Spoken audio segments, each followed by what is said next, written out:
I was, what was I, 29, 30 years old, early 30s, and I was 25% body fat, pre-diabetic, headed towards all the same chronic diseases that we're talking about. And what was your diet like?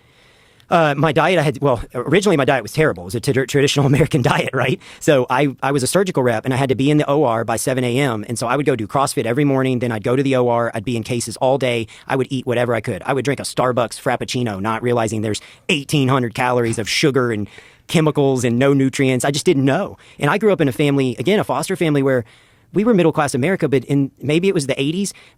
Eating healthy was like eating wheat bread instead of white bread. Right. It was eating low-fat Lay's potato chips and a Diet Coke. That's literally what my family thought was healthy. And that's a lot of Americans. They don't know. Yeah. And you just stay with what you're indoctrinated into. So I started seeing a nutritionist in my 30s, and I did lean down, and I lost weight, and I was getting healthier, and I was headed the right direction, and I was still training.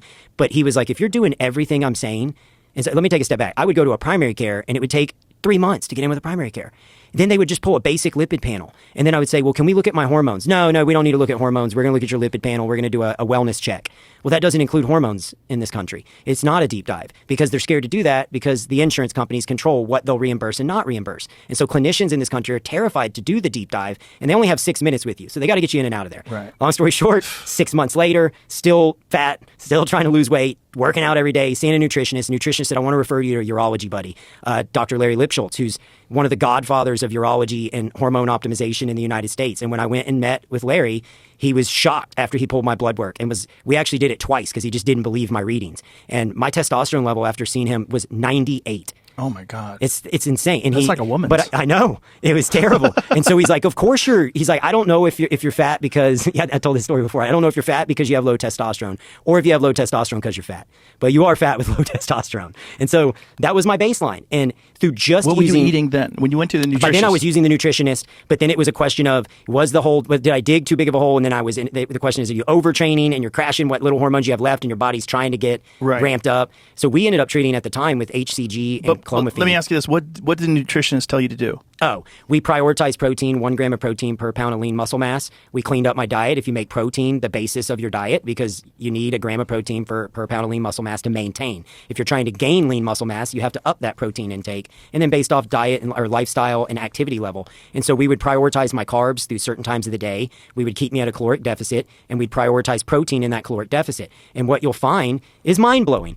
You aren't as hungry. If I don't eat a muffin and a Starbucks coffee loaded with sugar, I don't have that insulin response that causes the hunger cravings a few hours later where I'm back to eating another unhealthy meal choice. Right. If you eat protein first, eggs, hearty, heavy foods, dense, nutrient-packed foods, your appetite is suppressed. It's a natural appetite. You can't overeat. It's really hard to overeat meat. It is. And so we prioritize proteins, healthy proteins like chickens, fish, all of those sources, and then healthy carbs. Get away from sugars, whites, starches, prioritize healthy carbohydrate sources that are slower burning, that allow you to metabolize the protein that you're absorbing. Fruits and vegetables. Yeah.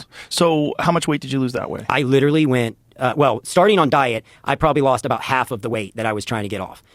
So I know body fat percentage, he got me from 25 down to about 15.